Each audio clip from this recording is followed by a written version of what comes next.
અમદાવાદના નરોડા ફ્રૂટ માર્કેટમાં આગ લાગી. આગના કારણે નાસભાગ મચી ગઈ.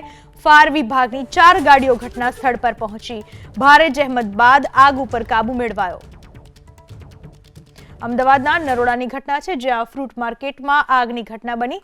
આગના કારણે નાસભાગ મચી ગઈ. અમદાવાદના નરોડા ફ્રૂટ માર્કેટમાં ફાયર વિભાગને જાણ કરવામાં આવતા ફાયર વિભાગની 4 ગાડીઓ તાત્કાલિક ઘટના સ્થળ પર પહોંચી અને ભારે જહેમત બાદ આગ ઉપર કાબુ મેળવવામાં આવ્યો. ફાયર વિભાગની 4 ગાડીઓ ઘટના સ્થળ પર પહોંચી. ભારે જહેમત બાદ આગ ઉપર કાબુ મેળવાયો. અમદાવાદના નરોડાની ઘટના છે, જ્યાં ફ્રૂટ માર્કેટમાં આગની ઘટના બની. આગના કારણે નાસભાગ મચી ગઈ. અમદાવાદના નરોડા ફ્રૂટ માર્કેટમાં ફાયર વિભાગને જાણ કરવામાં આવતા ફાયર વિભાગની 4 ગાડીઓ તાત્કાલિક ઘટના સ્થળ પર પહોંચી અને ભારે જહેમત બાદ આગ ઉપર કાબુ મેળવવામાં આવ્યો.